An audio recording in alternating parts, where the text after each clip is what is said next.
আচ্ছা, এই অঙ্কটা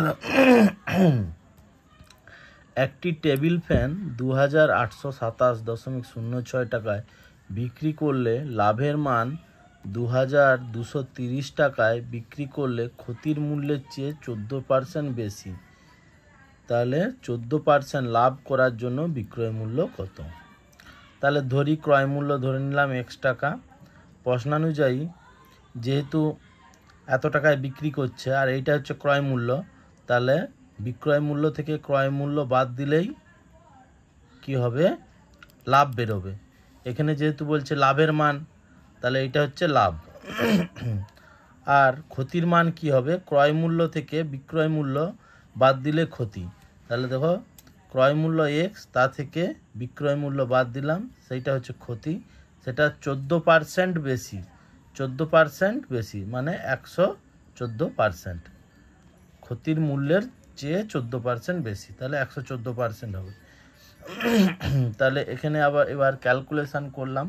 ক্যালকুলেশান করলে 100টা এখানে গুণ হবে আর 114 এখানে গুণ হবে।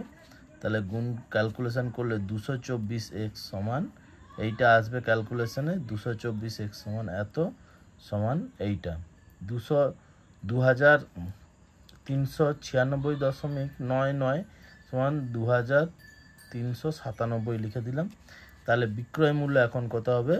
এখন কি বলেছে? 14% লাভ করতে হবে। লাভ করার জন্য তাহলে এটা হচ্ছে ক্রয় মূল্য, তা থেকে 114/100, 14% বেশি লাভ করতে হবে। তাহলে 2732.58, এইটা হলো এটার উত্তর। তো একটি সাইকেল 320 টাকায় বিক্রি করলে এর বিক্রেতা বিক্রয় মূল্যের 1/5 অংশ ক্ষতি বহন করে। সাইকেলটি ক্রয় মূল্য কত? তাহলে বিক্রয় মূল্য কত? 320 টাকা। ক্ষতি সমান 320 গুণিত 1/5, 1/5 অংশ ক্ষতি, তার মানে 64 টাকা। তাহলে ক্রয় মূল্য সমান কত হবে? বিক্রয় মূল্য যুক্ত ক্ষতি, যেহেতু এখানে ক্ষতি হচ্ছে, তাহলে 320 যুক্ত 64 সমান 384 টাকা। দেখো, একটি জিনিসের বিক্রয় মূল্যের 10% তাই ক্রয় মূল্যের 12%-এর সমান, এবং বিক্রয় মূল্যের 16% ক্রয় মূল্যের 18%-এর থেকে 6 টাকা বেশি হলে জিনিসটির বিক্রয় মূল্য ও ক্রয় মূল্য কত? তাহলে ধরি ক্রয় মূল্য x টাকা, বিক্রয় মূল্য y টাকা। তাহলে এখানে বলেছে বিক্রয় মূল্যের 10%, তাহলে বিক্রয় মূল্য y ধরেছি, তাহলে y এর 10% সমান ক্রয় মূল্যের 12%। ক্রয় মূল্য কত? x, তার 12%। তাহলে y এর 10% মানে 10/100, x এর 12% মানে 12/100। তাহলে y সমান x গুণিতক 12/10 মানে 6x/5। ক্যালকুলেশন করলে 6x/5 আসবে। তাহলে আমরা এখানে y এর এটা 1 নম্বর সমীকরণ দিলাম। এবার y এর আবার দ্বিতীয় ক্ষেত্রে কি বলেছে? y এর 16% সমান x এর 18% প্লাস 6 বেশি।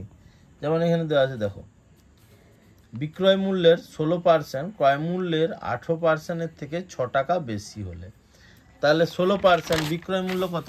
y, তার 16% সমান x এর 18% যুক্ত 6। তাহলে y এর 16% মানে 16/100 সমান x এর 18% মানে 18/100 যুক্ত 6। তাহলে করলে y এর মানটা আমি বসিয়ে দিলাম 6x/5 গুণিতক 16/100। এখানে এদিকে প্লাস ছিল, এর পাশে নিয়ে এসে ডান দিকে কি ছিল? প্লাস ছিল, বাম দিকে নিয়ে এসেছি মাইনাস। ক্যালকুলেশন করলে 96x মাইনাস 90x/500 সমান 6। অর্থাৎ x সমান 6 গুণিতক 500/6, কাটাকাটি করলে 500। তাহলে ক্রয় মূল্য হবে 500 টাকা। তাহলে বিক্রয় মূল্য সমান কত হবে? 500 গুণিতক 6/5। এখানে যেহেতু বেরিয়েছে x এর মান 500 বসিয়ে দিয়েছি, 6 গুণিতক 500/5। তাহলে এখানে করলে 500 গুণিত 6, 5 5 কেটে দেবে 600 হলো। এখানে দেখো, এটা হলো একটি গরু ও ঘোড়ার মোট মূল্য 2400 টাকা। ঘোড়ার মূল্য 30% এবং গরুর মূল্য 40% বাড়ালে উভয়ের মোট মূল্য হয় 3200 টাকা। তাহলে ঘোড়ার মূল্য গরুর মূল্যের কত গুণ? তাহলে ধরি গরুর মূল্য এক্স টাকা, ঘোড়ার ক্রয় মূল্য ওয়াই টাকা। তাহলে এক্স প্লাস ওয়াই সমান কত? 2400 টাকা। এখানে 2400 দেওয়া আছে, 2400। এবার আবার বলছে দেখো, গরুর মূল্য 40% বাড়ালে, 40% বাড়ালো মানে এক্স গুণিত 140/100। আর ঘোড়ার মূল্য 30% বাড়ালো, 30% মানে 130/100 করলে 32। কাটাকাটি করে দিয়ে কি হবে? 14x প্লাস 13y সমান 32000। এখানে দুটো শূন্য ছিল আর এইখানে 10 ছিল, 10 গুণ হয়ে গেলে একটা শূন্য বেড়ে যাবে, তাহলে 32,000। এটা 2 নম্বর সমীকরণ। আমি 1 নম্বর সমীকরণটাকে নিচে লিখলাম, এক্স প্লাস ওয়াই সমান 2400, এটা 1 নম্বর সমীকরণ। এটাকে গুণিতক 1 আর এটা গুণিতক 13 করলে, তাহলে 1 করলে 14x প্লাস 13y সমান 32,000, 13 দিয়ে গুণ করলে 13x প্লাস 13y সমান 31,200। তো এবার এখানে যে এখানে মাইনাস করব, এখানে মাইনাস হবে, এখানে মাইনাস হবে, তাহলে এটা কেটে যাবে।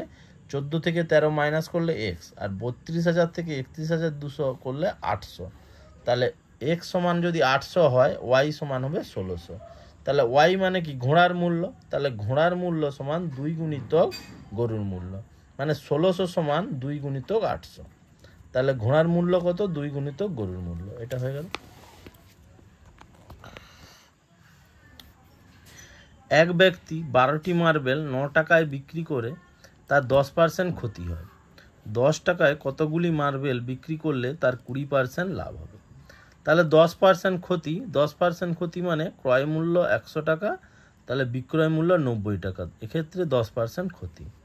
তাহলে আমি 12টির হিসাবে করি, 12টির বিক্রয় মূল্য 9 টাকা। এইখানে যেমন দেওয়া আছে 12টি মার্বেল 9 টাকায় বিক্রি করে, তাহলে 12টির বিক্রয় মূল্য 9 টাকা। তাহলে একটির বিক্রয় মূল্য 9-এর 12, ক্যালকুলেশন করলে 3-এর 4।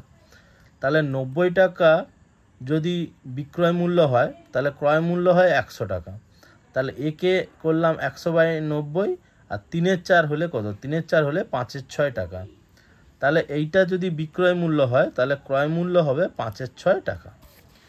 এখন 10টির ক্রয় মূল্য সমান 10 গুণিতক 5-এর 6 সমান কত হবে? 50/6 টাকা। তাহলে 10টির বিক্রয় মূল্য, 10টির বিক্রয় মূল্য আমি 50/6 গুণিতক, যেহেতু এখানে 20% লাভ, 20% লাভ মানে 120%, 120/100 ক্যালকুলেশন করলে 10 টাকা। তাহলে 10টির বিক্রয় মূল্য 10 টাকা। তাহলে 10 টাকায় যদি 10টি বিক্রয় করি, তাহলে 20% লাভ হবে। তাহলে এইটা হলো উত্তর। তাহলে 10 টাকায় কতগুলি মার্বেল? 10টি মার্বেল। ঠিক আছে। তো এই অঙ্কগুলো একজন পাঠিয়েছিল, মোটামুটি করেছি। যদি কোনো সমস্যা থাকে অতি অবশ্যই কমেন্ট করে জানাবেন, এবং চ্যানেলটা লাইক, কমেন্ট এবং শেয়ার করবেন। সাবস্ক্রাইব করতে ভুলবেন না। ধন্যবাদ।